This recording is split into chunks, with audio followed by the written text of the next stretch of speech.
But there are so many Filipinos in the crowd tonight, so many flags. Thank you. I got 180 for the first time in my life. All right. 66 years. I will enjoy watching her. The WTA understands it now. Without Alex Eala, ticket prices stay in the normal range. But on Sunday night, August 9th, 2026, Toronto's court saw a crowd unlike anything it had seen since the stadium was built. And the reason was Alex Eala, a 21-year-old from Manila, standing on center court in Toronto, surrounded by thousands of fans holding Philippine flags, screaming her name, and creating an atmosphere that felt almost unreal. But to really understand how Alex turned a Canadian WTA 1000 tournament into what felt like a Philippine home crowd, you have to hear what tournament director Karl Hale said afterward. I've been doing this 20 years. I've never seen such an incredible crowd. Belinda Bencic closes out the second set 6-0.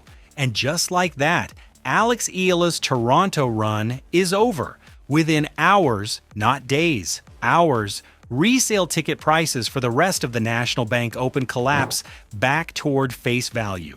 This wasn't a tennis market, it was a single-player market wearing a tennis tournament's clothes. Thank you, everybody who is here tonight. Thank you to everyone who's supporting tennis. Let's back up, because to understand the crash, you've got to understand the surge that came before it. Eala rolled into Toronto fresh off the biggest win of her career. Just days earlier, in Washington, D.C., she'd beaten world number 3, Jessica Pegula, to capture her first WTA title at the Mubadala D.C. Open. That win pushed her ranking up 8 spots to a career-high world number 20. She landed in Toronto, seeded 25th, and the moment tournament organizers tried to figure out where to put her, they realized they had a problem on their hands. The original plan was the grandstand court, 2,800 seats. Tournament director Karl Hale later explained why that plan got scrapped almost immediately. Direct ticket demand tied specifically to Eala blew past 5,000 requests. You can't fit 5,000 people into 2,800 seats, so officials moved her match to center court, 10,077 seats, and once her Wednesday night start time was confirmed, the whole building sold out in 30 minutes. Hale would later say the last time he'd seen anything like it was 2 decades earlier, during Serena Williams' peak years at the tournament. But that wasn't the end of the surge. That was just the opening. Here's where the story stops being about tennis and starts being about a diaspora. The Greater Toronto Area is home to more than 270,000 Filipino Canadians, roughly 30% of Canada's entire Filipino population. And this community didn't just buy tickets, they reshaped the tournament around them. Sobeys Stadium added Filipino chicken adobo to the concessions mid-event, something Hale himself called an unprecedented operational change. Fans flew in from as far as Winnipeg, pushing through WestJet flight cancellations just to be in that building. A superfan in an inflatable green T-Rex suit, nicknamed Tito Rex by the crowd, a nod to Toronto's own Raptors, became a fixture on broadcast cameras during her matches. Eala even thanked him directly on social media for holding down the fort. And here's the part that really matters. None of this was general tennis enthusiasm. It was concentrated, specific, and tied to one name. That demand kept compounding as she kept winning. Eala opened with a 3-set win over Alicia Parks, 6-1, 4-6, 6-2, in a match that ran 2 hours and 4 minutes in front of that sold-out center court crowd.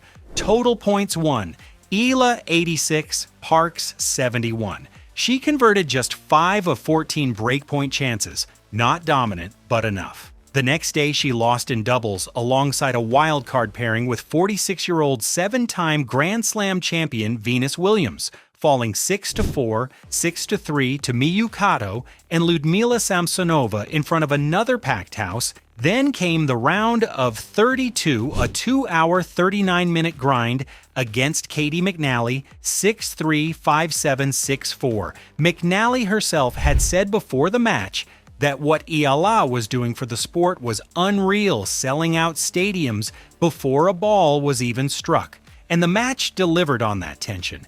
Eala converted 7 of 13 breakpoints, McNally answered with 6 of 8, and the total points came out nearly even, 94-90. Somewhere in the middle of it, Eala twisted her ankle. She got treatment on court, kept playing, and closed it out anyway, calling the win survival afterward. 7 straight singles wins across 2 tournaments, and every round she survived, the secondary market read it as one more signal. She's not done yet, buy now. But here's where things shifted. While primary tickets sold at face value, $80 to $100 a seat, the resale market told a completely different story. Platforms like Ticketmaster Resale and StubHub saw prices climb well above face value as brokers and fans alike bet on advancing deeper into the draw. Quarterfinal and semifinal listings for upper and lower bowl seats climbed to steep multiples of their original price. Nobody was pricing in an early exit, everybody was pricing in a run.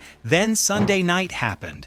Bencic, the 12th seed, a 2020 Olympic gold medalist, a former Canadian Open champion in her own right, took the first set 6-4. Close, competitive, the kind of scoreline that keeps hope alive. And then the second set wasn't competitive at all, 6-0. 73 minutes, match over. Bencic would later say she knew the crowd was behind Eala, calling the atmosphere great, but admitting she had to tune it out and just focus on herself to get through it. Here's the moment nobody really talks about when they cover this story.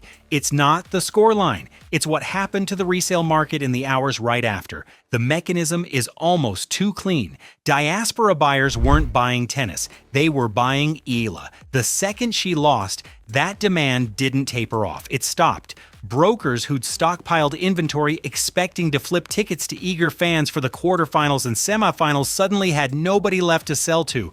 And when a broker's sitting on inventory nobody wants, there's really only one move. Drop the price fast, back toward face value, sometimes below it. The correction wasn't gradual. It happened within hours of the final point. Think about what that actually means. A tournament that sold out a 10,077-seat arena in 30 minutes, faster than anything Karl Hale had seen in 20 years, watched its secondary market evaporate the moment one 21-year-old lost a tennis match in straight sets. And here's a detail that gets buried in every recap of this tournament. Eala wasn't even the only Filipino heritage player in the draw with star power. Leila Annie Fernandez, Canada's #1, a U.S. Open finalist, Filipino on her mother's side, was right there too. But the ticket data doesn't lie. The 30-minute sellout, the 5,000 ticket overflow, the resale spike, all of it tracked back to Eala specifically, competing under the Philippine flag, not heritage, representation. Analysts who looked at the numbers came away with the same read. Diaspora communities respond to seeing their flag on the court, not just a name that sounds familiar. That's the real story, sitting underneath the box score. This wasn't a tennis market. It was a single-player market wearing a tennis tournament's clothes. And that market didn't come out of nowhere.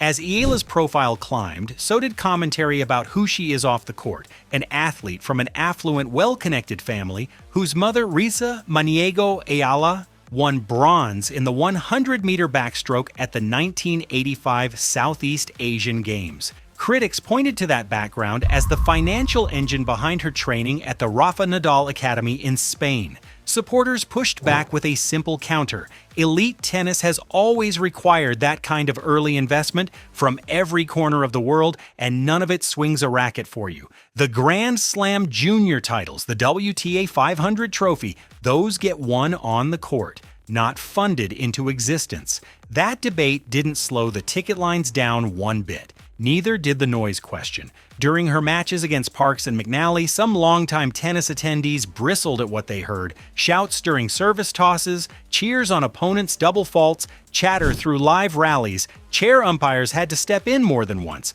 but the counter-argument landed just as hard. A lot of these were first-time tennis crowds, raised on the noise of basketball and volleyball, the sports that actually dominate back home in the Philippines, whatever you want to call it. A breach of etiquette or a new kind of energy, broadcasters agreed on one thing. It was electric. Eala, for her part, didn't sound like someone reeling. "It's a tough one," she said after the match. "Belinda put me in really tough situations. She played really well, but overall, it was really a good week for me." She talked about taking a couple of days to rest, as a haircut, her nails, small things, before heading to Cincinnati for her next WTA 1000 event, a tune-up ahead of the US Open. But the tournament itself is left holding a very different question. Karl Hale got his 30-minute sellout. He got his Serena-level ticket velocity. He got adobo on the concession menu and a man in a dinosaur suit going viral on broadcast. What he didn't get, what nobody in Toronto could control, was any guarantee that any of it would survive.